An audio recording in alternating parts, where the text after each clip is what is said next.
Professor Vex9 adjusted his 6 limbs nervously as he prepared for another routine xenobiology lecture at the Galactic Academy. Today's specimen, a supposedly docile Terran insect called a rhinoceros beetle. The containment unit hummed quietly on his desk, its force field shimmering around the massive, horned creature inside. "Students," Vex9 began, his mandibles clicking with authority. "Today we examine one of Earth's most primitive life forms. Notice the crude exoskeleton, the limited neural capacity." 23 alien students from across the galaxy leaned forward in their seats. Among them sat Zara, a blue-scaled aquarian with 4 curious eyes, and Crix, whose gelatinous form quivered with anticipation. At the back, almost forgotten, slouched the lone human exchange student, Marcus Thompson.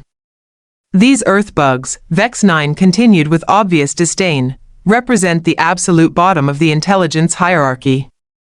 Completely harmless, utterly predictable, and frankly, boring." Marcus raised his hand lazily. Professor? That's actually a pretty big beetle. Maybe we should..." Silence. Vex9's eye stalks swiveled toward the human dismissively. "Your species' tendency to anthropomorphize everything is well documented, Thompson. This creature possesses roughly the same cognitive capacity as a Terran rock." Several students chittered with amusement. Marcus shrugged and slumped back in his chair, muttering something that sounded suspiciously like "your funeral, bug boy." The professor activated the containment field controls, preparing to lower the barrier for closer examination. "Observe the creature's complete lack of..." Crack. The sound echoed through the lecture hall like a gunshot. Every student froze. The beetle, apparently tired of being insulted, had just snapped its horn clean through the supposedly impenetrable force field generator. That's impossible," Vex9 stammered, his compound eyes bulging. "The containment unit is rated for Class 7 organisms." The beetle pushed through the flickering remains of the force field like it was tissue paper, its massive form casting an ominous shadow across the professor's desk. It was easily the size of a small transport vehicle, its obsidian carapace gleaming menacingly under the classroom lights. Panic erupted instantly. Zara's 4 eyes went wide with terror as she scrambled backward, her chair toppling over. "It's going to eat us all," she shrieked, her voice hitting octaves that shouldn't exist. Crix's gelatinous body immediately liquefied in fear, spreading across the floor in a quivering purple puddle. "I'm too young to be beetle food," he gurgled from somewhere in the mess. The beetle reared up on its hind legs, wings buzzing ominously, mandibles clicking with what could only be described as predatory satisfaction. Its horn, still crackling with residual energy from the destroyed force field, pointed directly at the cowering professor. "Emergency protocols." Vex9 screamed into his communicator. "Code red. Hostile xenomorph loose in lecture hall Gamma 7.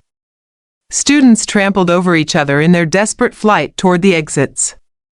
Chairs overturned, datapads scattered, and at least 3 different species started crying in languages that Marcus couldn't identify but definitely didn't sound happy. Through all this absolute mayhem, one voice cut through the chaos with infuriating calm. "Hey there, big guy." Every head in the room turned toward the back of the class, where Marcus Thompson was slowly walking toward the rampaging beetle. Not running away from it. Toward it. Like some kind of deranged lunatic. "Thompson!" Professor Vex9 screeched. "Get back.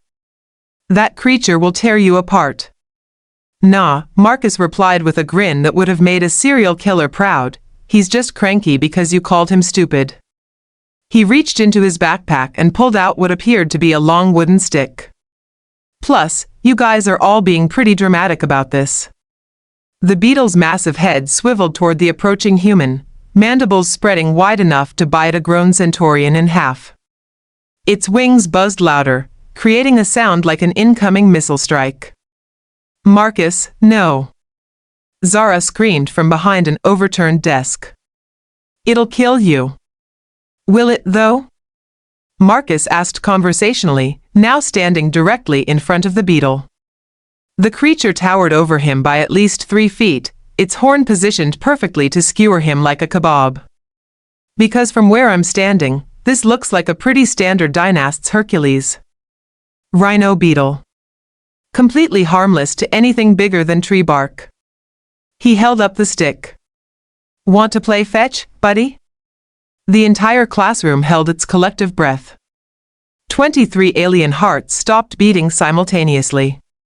Professor Vex9's mandibles began reciting what sounded like final prayers in his native tongue, and then Marcus did the most inexplicable thing in the recorded history of interspecies relations, scratched the beetle behind its horn with the stick.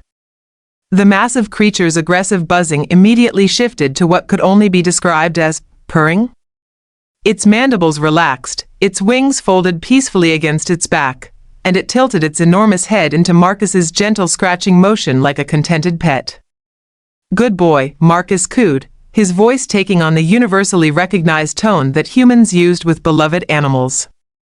Who's a good beetle? You are. Yes, you are. The silence in the lecture hall was so complete that you could hear Professor Vex9's dignity crumbling into tiny, embarrassed pieces. How? Zara whispered from her hiding spot, all four eyes wide with disbelief. Marcus looked up with that same infuriating grin. Simple. Rhino beetles are actually pretty chill once you know how to handle them. They're strong as hell, sure, but they're basically just big, flying teddy bears. He gave the beetle another scratch. Isn't that right, Rex? The beetle, now apparently named Rex, made a sound that was disturbingly similar to a cat's purr, magnified through an industrial amplifier. Rex? Professor Vex9 croaked weakly. Well, yeah, Marcus replied matter-of-factly. He needed a name. Can't just keep calling him the creature, right? That's rude. He pulled something from his pocket that looked suspiciously like a piece of fruit. Plus, I brought snacks.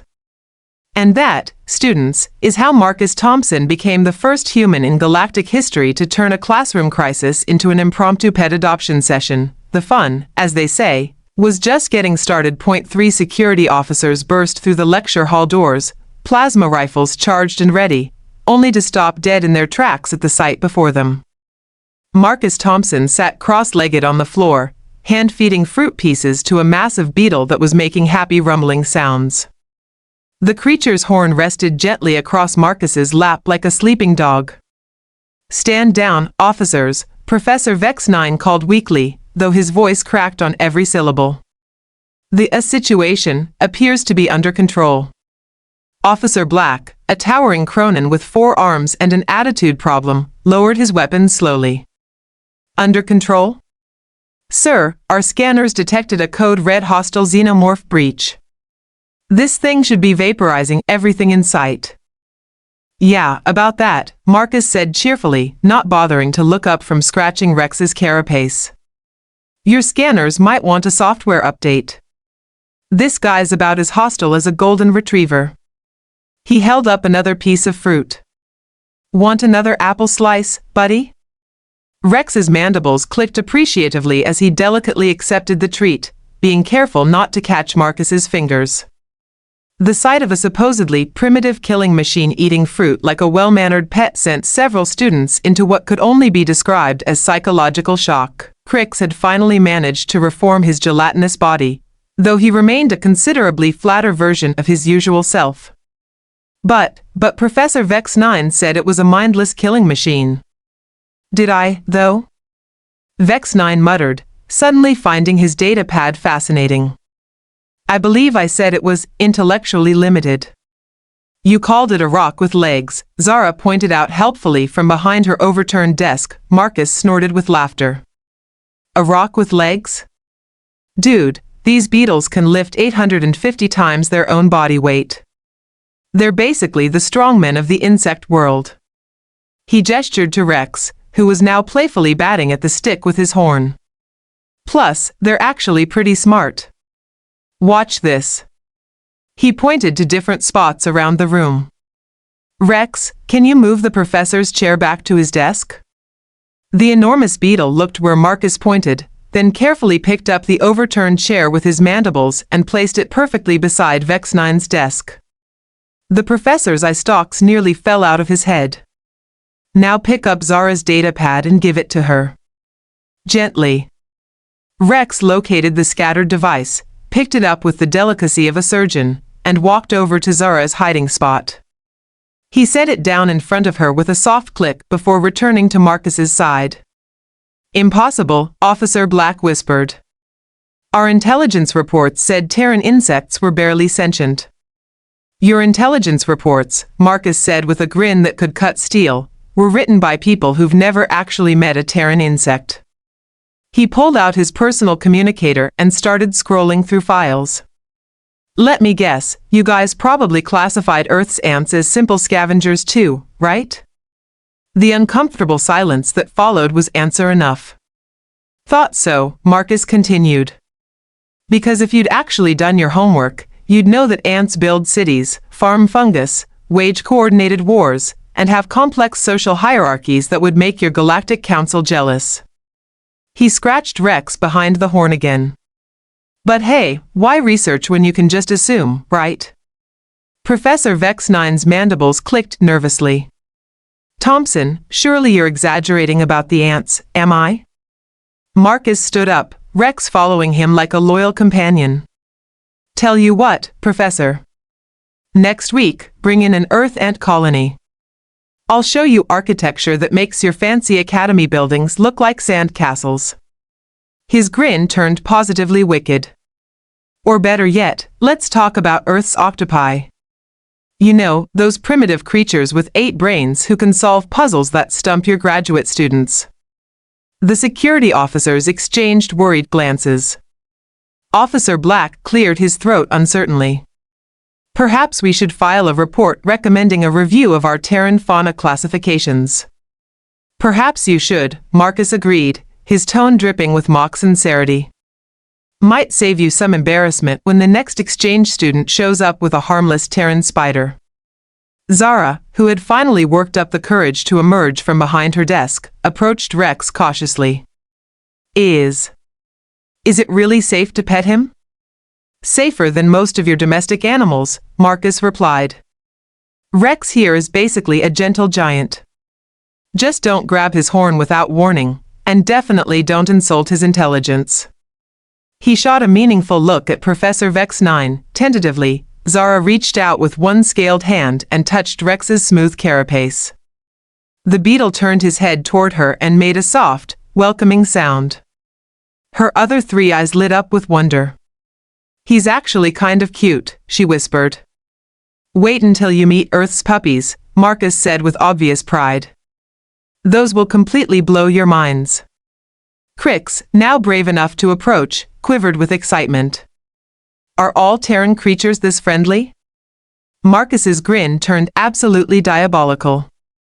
Oh, some of them are friendly. Others. He paused for dramatic effect. Well, let's just say you really don't want to meet a Terran honey badger in a dark alley. The color drained from every alien face in the room. But that's a story for another day, Marcus continued cheerfully, giving Rex a final pat. Right now, I think Rex here deserves a proper tour of the academy. What do you say, buddy? Want to see the cafeteria? Rex's wings buzzed with what could only be interpreted as enthusiasm. As Marcus and his newly adopted beetle companion headed toward the door, followed by a gaggle of fascinated students.